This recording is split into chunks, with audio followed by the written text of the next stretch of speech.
Bismillahirrahmanirrahim. Assalamualaikum warahmatullahi wabarakatuh.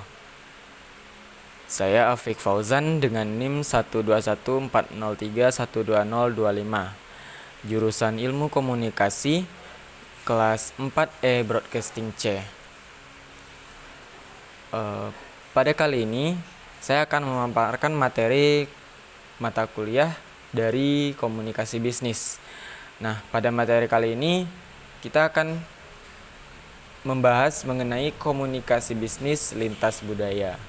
Jadi seperti apa komunikasi bisnis lintas budaya itu kedepannya akan saya paparkan melalui video presentasi ini. Jadi dalam pembelajaran ini nih kita akan mengetahui pengertian komunikasi bisnis lintas budaya seperti apa, menjelaskan betapa pentingnya komunikasi lintas budaya.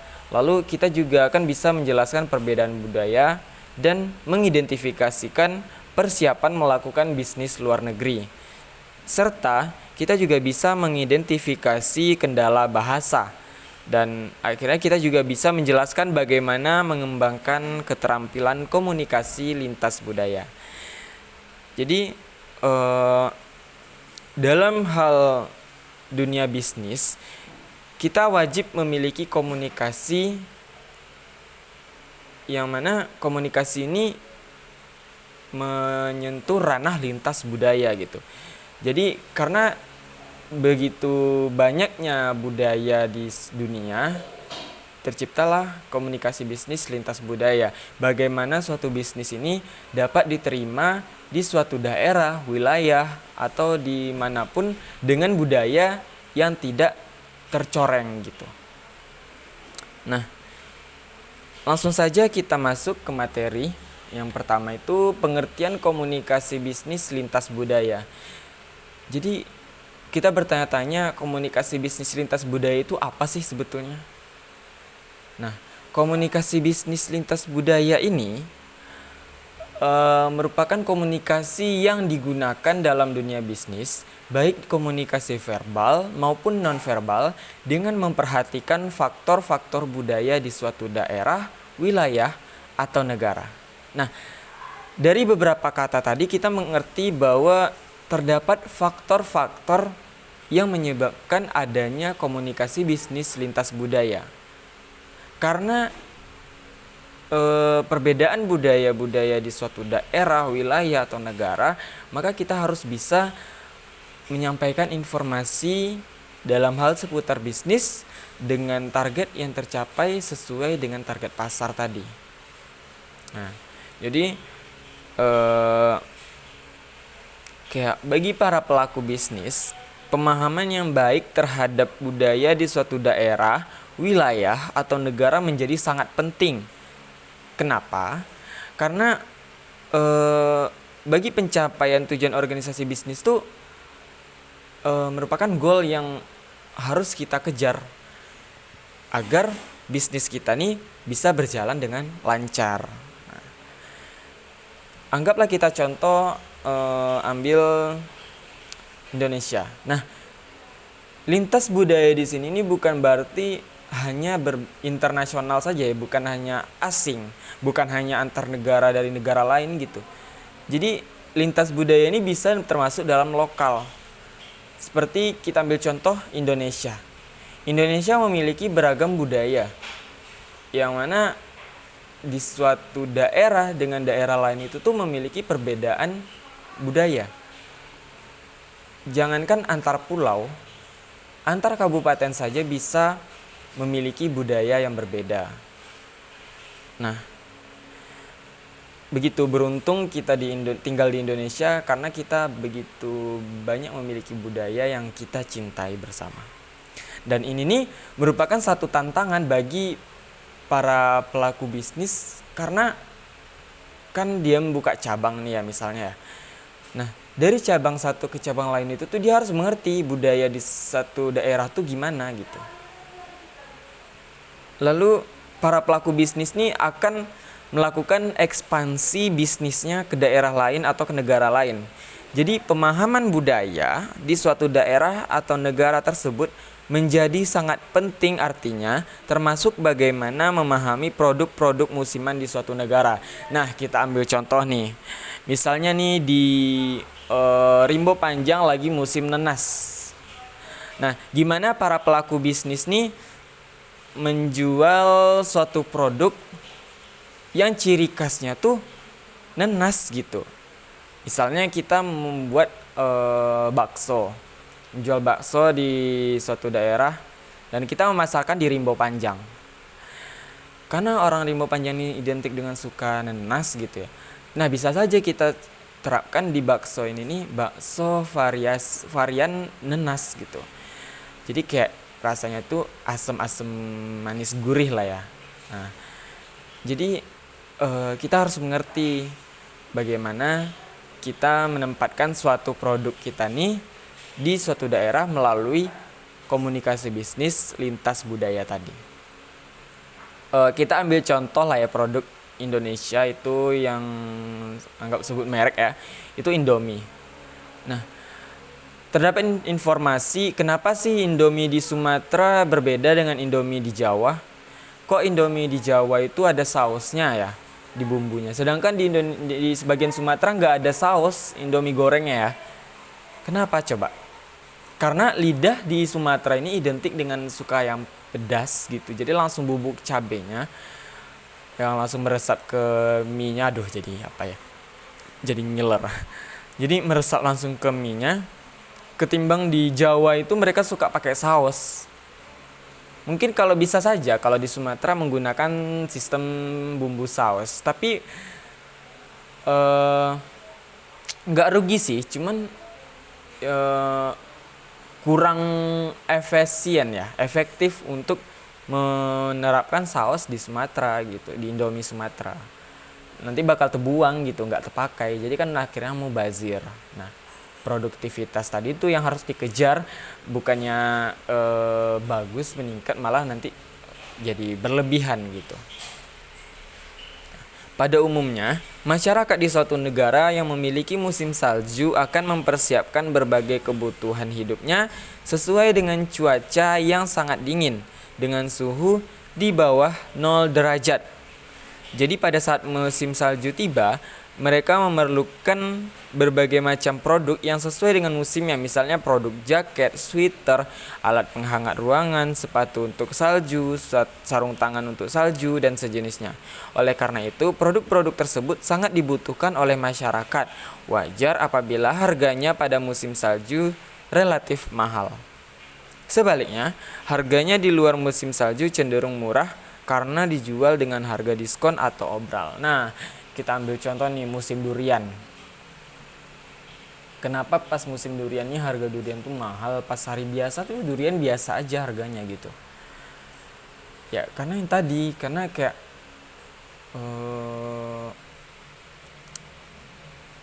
duriannya tuh jadi banyak peminatnya gitu, jadi banyak yang menyukai gitu. Anggaplah misalnya yang lain lagi, kayak contohnya fenomena gerhana matahari waktu itu yang di Indonesia. Kan itu memunculkan suatu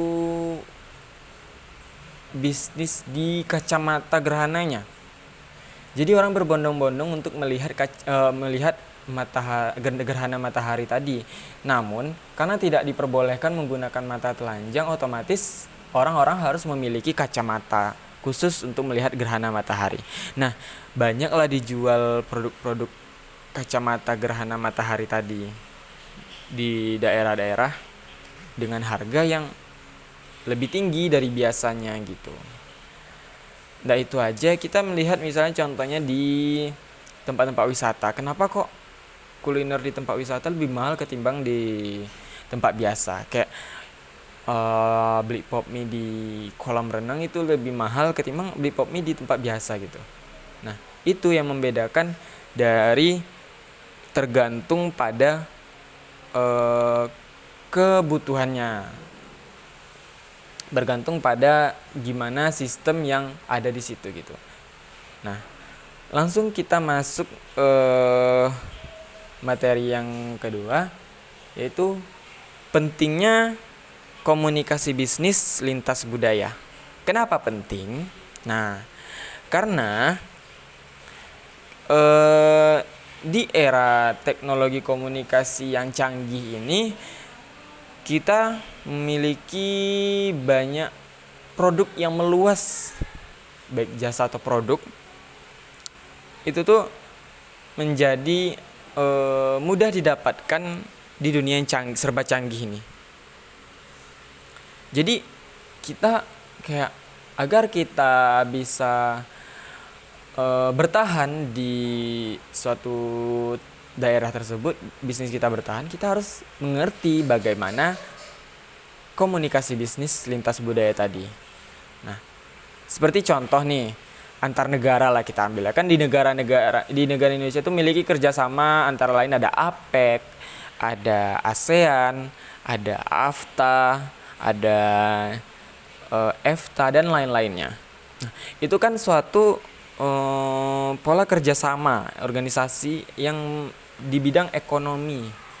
Jadi di situ tuh mereka akan membahas gimana suatu ekonomi negara bisa terjalin melalui komunikasi lintas budaya tadi. Jadi adanya kerjasama antar negara itu merupakan hal yang membuat komunikasi bisnis lintas budaya menjadi penting. Jadi semakin banyaknya pola kerjasama maupun kesepakatan ekonomi di berbagai kawasan dunia saat ini akan menjadikan komunikasi bisnis lintas budaya semakin penting. Jadi kayak kita nggak bisa sembarang ngadain kerjasama dengan negara orang tanpa kita mengerti bagaimana komunikasi bisnis lintas budaya tadi. Lanjut, budaya dan perbedaannya. Nah, kita akan memahami budaya dan perbedaannya. Bagaimana maksudnya? Jadi setiap orang hidup, tumbuh dan berkembang dalam suatu kelompok-kelompok tertentu, baik yang berkaitan dengan kelompok keagamaan, profesi, dan bisnis. Ngerti nggak maksudnya apa? Jadi kayak contoh sederhananya nih, baik dari penampilan, cara berpakaian, bagaimana bertemu, bagaimana kita berjalan dan berbicara, di antara kelompok masing-masing itu terdapat perbedaan di dalamnya. Kayak kita perhatikan lah cara orang berpenampilan. Nah, ini kan lagi hits nih di sosmed. Style kamu kurang Pekanbaru untuk aku yang suka style Pekanbaru. Nah, kayaknya gitu. Jadi kayak biasanya orang-orang Pekanbaru tuh identik stylenya gimana, kayak ala-ala jamet kayak gitu atau gimana. Itu menggambarkan bahwa budaya itu terdapat perbedaan. Nah, itu lagi hits nih sekarang nih, kayak style-style itu tuh lagi dibahas di sosmed, kayak kamu kurang style Bali untuk aku gitu. Jadi itu jadi suatu penggambaran gimana di suatu daerah menggambarkan stylenya masing-masing.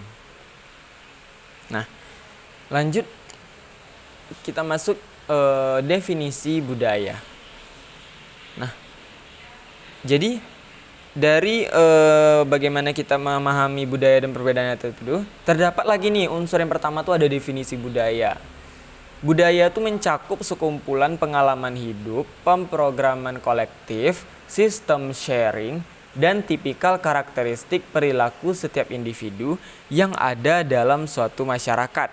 Termasuk di dalamnya tentang bagaimana sistem nilai, norma, simbol-simbol, dan kepercayaan atau keyakinan mereka masing-masing. Nah, itu maksudnya gimana sih? Nah, kita ambillah kutip dari para ahli ya, beberapa para ahli mengatakan seperti menurut Lehman Hemstreet dan Batty, budaya diartikan sebagai sekumpulan pengalaman hidup yang ada dalam masyarakat mereka sendiri. Nah, jadi budaya itu berdasarkan pengalaman hidup masyarakat tersebut. Kayak pengalaman hidup masyarakat itu kan banyak, juga variatif. Nah, jadi gimana mereka berperilaku dan keyakinan atau kepercayaan masyarakat mereka itu tuh menjadi suatu budaya karena dari pengalaman sebelum-sebelumnya gitu. Nah, ada dari menurut para ahli ini, salah satunya yang kedua dari menurut Michel, Budaya merupakan seperangkat nilai-nilai inti, kepercayaan, standar, pengetahuan, moral, hukum, dan perilaku yang disampaikan oleh individu-individu dan masyarakat yang menentukan bagaimana seorang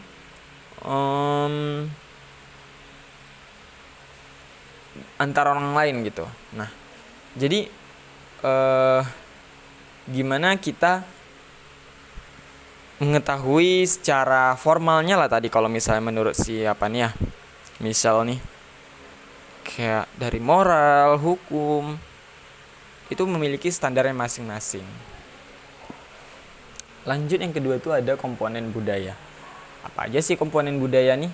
Komponen budaya menurut Kateora memiliki beberapa elemen. Yang pertama itu ada budaya material, yang kedua ada lembaga sosial, yang ketiga sistem kepercayaan, yang keempat estetika, dan yang terakhir ada bahasa.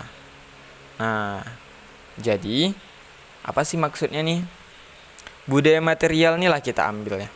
Budaya material ini dibedakan dalam dua bagian, yaitu ada teknologi dan ekonomi. Teknologi kita ketahui seperti mencakup hal-hal teknik atau cara digunakan untuk mengubah atau membentuk material menjadi suatu produk yang dapat berguna bagi masyarakat pada umumnya. Nah, teknologi yang kita paham. Nah, gimana kalau dengan ekonomi? Nah, ekonomi ini maksudnya itu sebagai satu cara cara orang menggunakan segala kemampuannya untuk menghasilkan sesuatu yang bermanfaat bagi dirinya maupun orang lain. Nah, jadi termasuk di dalamnya itu adalah bentuk kegiatan yang menghasilkan barang dan jasa, distribusi, konsumsi, cara pertukaran, dan penghasilan yang diperoleh dari kegiatan kreasi tadi. Nah, jadi kayak di sini juga terdapat organisasi sosial dan pendidikan tuh, itu kan termasuk lembaga sosial ya. Nah, jadi kayak gimana cara seseorang berhubungan dengan orang lain lalu mengorganisasikan kegiatan orang-orang nih. Kayak kita dalam hal-hal berbudaya kan kita wajib tuh, kayak misalnya kita lembaga sosial ini contoh yang apa ya, yang apa namanya? Apa ya namanya, lupa. Nah, pokoknya yang bansos. Nah, bansos. Jadi gimana kita mengalokasikan dana masyarakat atau dana negara untuk bansos tadi itu melalui lembaga sosial gitu. Oh iya, seperti zakat. Nah, zakat ini kan lembaga sosial. Nah, jadi kita gimana agar sistem kehidupan kita tuh seimbang, di masyarakat tuh seimbang, kita harus memiliki lembaga sosial yang mengelola ekonomi di suatu masyarakat tadi. Kayak kalau kita di Islam kan ada zakat. Jadi melalui zakat nih kesenjangan sosial tuh menjadi berkurang gitu. Jadi bisa diminimalisir lah, karena yang kaya akan menyumbangkan hartanya kepada yang miskin gitu. Nah, seperti itulah yang lembaga sosial. Nah, lanjut kita masuk ke tingkatan budaya. Tingkatan budaya ini ada formal, ada informal, ada teknis. Formalnya apa maksudnya? Formal ini kayak kita di negara memiliki bahasa sendiri, yaitu bahasa Indonesia.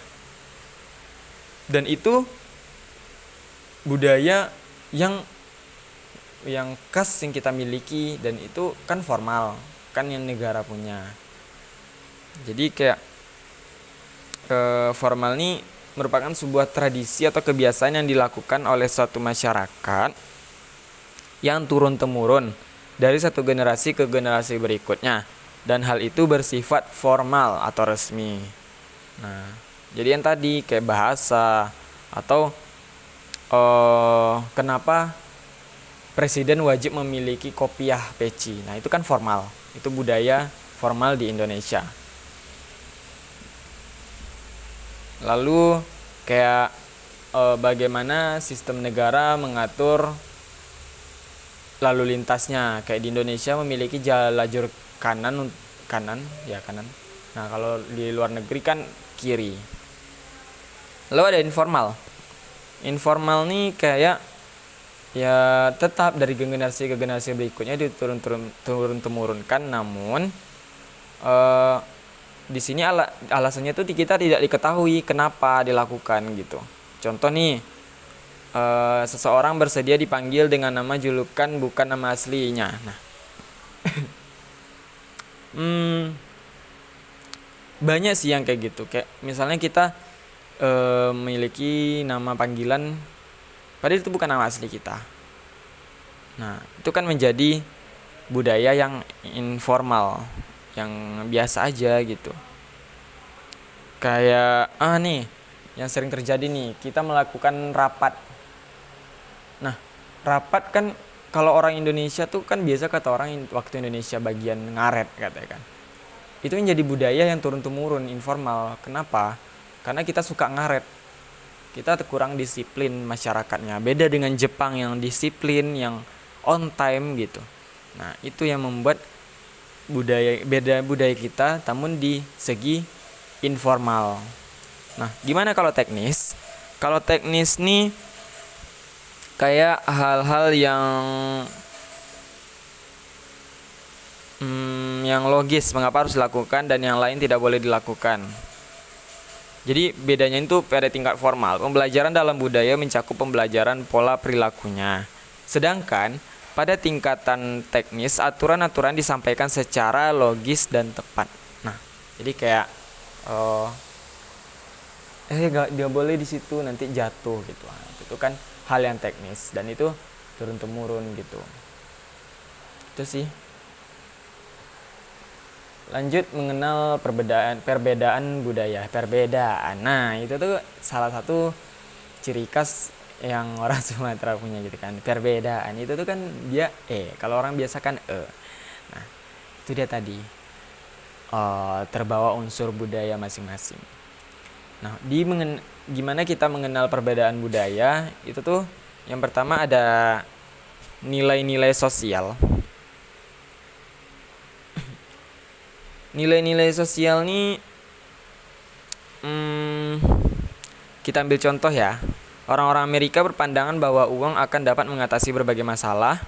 Kekayaan yang diperoleh dari usahanya sendiri merupakan sinyal superioritas. Dan orang yang bekerja keras lebih baik daripada yang tidak bekerja keras. Mereka juga benci terhadap kemiskinan dan menghargai kerja keras. Nah, jadi itu tadi. Kalau di Indonesia, khususnya orang-orang yang tinggal di daerah pedesaan masih memiliki nilai-nilai kebersamaan yang tinggi. Sementara ada kecenderungan bahwa nilai-nilai gotong royong mulai memudar di daerah perkotaan, seiring dengan semakin tingginya sikap individualistis. Nah, ini termasuk dari segi ideologi. Ideologi negara kita kan pernah menjadi komunis. Enggak pernah, sorry. Pancasila. Maksudnya ada yang ingin menerapkan ideologi komunis tadi. Kita tuh Pancasila, tapi sebetulnya kita masih menerapkan ideologi komunis. Apa contohnya? Bergotong royong. Tapi kita menerapkan sistem liberal. Apa yang membuat kita terlihat seperti liberal? Ya, kaum kapitalis tadi. Para pengusaha yang semakin kaya dan yang miskin semakin miskin. Jadi Pancasila itu satu gabungan dari dua ideologi ini, liberal dan komunis. Yang kaya memiliki menganut sistem liberal, yang miskin menganut sistem komunis. Jadi kayak yang miskin ini akan selalu bersama-sama bergotong royong gitu. Yang akhirnya membuat mereka selalu menjadi miskin. Maksudnya itu kayak tanpa pemikiran mereka yang maju dan mereka menerapkan ideologi itu dengan persepsi yang salah, itu akan membuat mereka menjadi hancur bersama. Kayak kan istilah korsa ya. Korsa secara orang cerdas itu kan kalau yang satu sakit, yang lain tuh maksudnya membantu untuk menyembuhkannya. Bukan berarti yang satu sakit, yang lain sakit, itu salah. Itu sama aja kita membunuh diri dan membunuh suatu kelompok kita sendiri. Lalu ada peran dan status. Peran dan status nih maksudnya siapa berkomunikasi dengan siapa, apa yang mereka komunikasikan, dan dengan cara bagaimana mereka berkomunikasi. Contoh nih, negara-negara yang sedang berkembang, peran wanita di dunia di dunia bisnis masih relatif lemah. Sementara di negara maju, peran wanita di bisnis sudah cukup. Ini feminisme. Jadi kalau di negara kita tuh presiden masih berat untuk wanita kan. Nah, kalau di luar negeri itu negara-negara maju tuh wanita biasa aja jadi presiden. Itu hal yang setara, kesetaraan gender tadi. Apalagi di dunia bisnis. Kayak di dunia bisnis nih mulailah muncul bahwa perempuan juga layak untuk melakukan bisnis. Nggak kayak dulu perempuan cuma di rumah mengerjakan hal dapur dan yang laki-laki aja yang berbisnis. Tidak, sekarang semakin canggihnya pemikiran, semakin majunya peradaban itu memunculkan beragam sistematika budaya di dunia. Lalu pengambilan keputusan. Pengambilan keputusan ini maksudnya kayak negara-negara maju tuh orang eksekutifnya mengambil keputusan tuh cepat gitu, dimana harus segera. Nah, kalau di negara mana ya?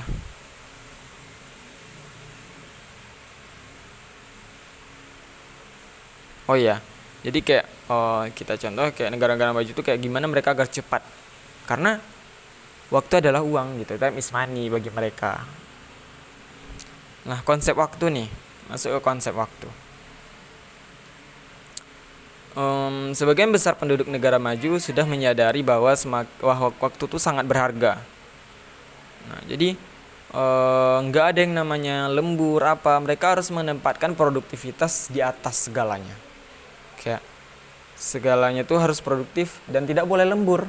Karena kalau lembur tuh artinya mereka udah tidak efisien dengan waktu. Konsep waktu tadi. Lalu ada konsep jarak komunikasi, ada perbedaan budaya. Konsep jarak komunikasi, ada konteks budaya, ada bahasa tubuh, perilaku sosial, perilaku etis, serta yang terakhir perbedaan budaya perusahaan. Jadi lanjut materinya, komunikasi dengan orang berbudaya asing. Jadi seperti apa komunikasi dengan orang berbudaya asing tuh? Jadi kayak kita dalam hal belajar tentang budaya tuh, kita ketika merencanakan untuk melakukan bisnis dengan orang yang memiliki budaya berbeda, seseorang akan dapat berkomunikasi secara efektif bila ia telah mempelajari budayanya. Contohnya kayak kalau di apa nih, di Chinese, kalau kita mau melakukan negosiasi, belum, itu masih negosiasi nanti ya, beda lagi ya. Nah, kalau dalam tentang budaya nih, contoh nih di Spanyol orang berjabat tangan paling lama antara 5 sampai dengan 7 ayunan. Nah, jadi 5 atau 7 ayunan udah selesai mereka jabat tangan. Nah, kalau di Arab nggak boleh kita ngasih minuman alkohol. Terus juga di Pakistan tuh negara yang berpenduduk mayoritas muslim, mereka melakukan suatu pertemuan bisnis, mereka minta izin keluar untuk menunaikan ibadah sholat karena jadi ketika lagi bertemu mereka akan minta izin nanti nih kalau udah waktunya sholat mereka akan sholat gitu. Nah, mengembangkan keterampilan komunikasi lintas budaya.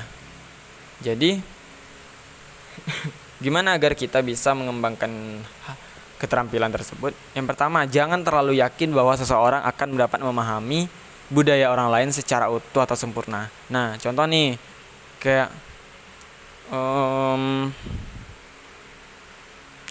kita tuh nggak boleh yakin kali orang tuh ngerti tentang budaya kita secara utuh dan sempurna gitu. Bisa saja mereka masih belum tahu. Dan ketika mereka melakukan hal kesalahan, kita tidak boleh menjudge-nya tadi. Nah, yang kedua, jangan mudah terbawa kepada pola generalisasi terhadap perilaku seseorang dari budaya yang berbeda. Kayak persepsi orang Minang biasanya ya. Orang Minang identik dibilang pelit. Padahal tidak semua orang Minang seperti itu gitu. Namun karena terjadi persepsi kebanyakan orang Minang pelit, perhitungan. Jadi itulah yang membuat orang jadi menggeneralisasi hal tersebut. Namun itu tidak boleh sebetulnya. Lanjut, negosiasi lintas budaya. Nah, seperti apa maksud dari negosiasi lintas budaya ini? Gimana kita bernegosiasi antar negara, antar budaya? Itu ada caranya. Kayak contoh yang pertama, Amerika Serikat. Mereka tuh cenderung relatif impersonal dalam melakukan negosiasi. Jadi mereka ya fair-fair aja. Selagi kamu orangnya kompeten, mereka akan menerima sekalipun kamu tidak dekat dengan mereka. Nah, yang kedua tuh ada Cina. Cina itu atau negara-negara Asia lainnya itu seperti Jepang, Indonesia itu membangun suasana hubungan sosial dulu, personal, kayak orang dalam. Nah, itu identik dengan seperti itu. Agar kita bisa bernegosiasi itu, kita harus punya orang dalam misalnya gitu. Nah, itu dia tadi maksudnya, membangun hubungan sosial. Lalu di Prancis itu berbeda juga, relatif kurang personal dan menyukai suasana formal. Mereka tuh kayak nggak ada hubungan, kayak ya formal aja gitu. Oke, kita lanjut gitu. Beda dengan Amerika, mungkin ada basa-basi lah dikit kan. Nah, kalau Prancis sih enggak, langsung to the point aja gitu. Ya, itu dia tadi pembahasan materi kita kali ini, dan yang tadi merupakan bagian yang terakhir. Nah, hanya itu saja yang dapat saya paparkan pada materi komunikasi bisnis lintas budaya ini. Mungkin dan pastinya saya masih banyak kekurangan dalam memaparkan materi ini. Dan kedepannya akan saya pelajari lebih dalam lagi seperti apa komunikasi bisnis lintas budaya. Terima kasih atas perhatiannya. Wassalamualaikum warahmatullahi wabarakatuh.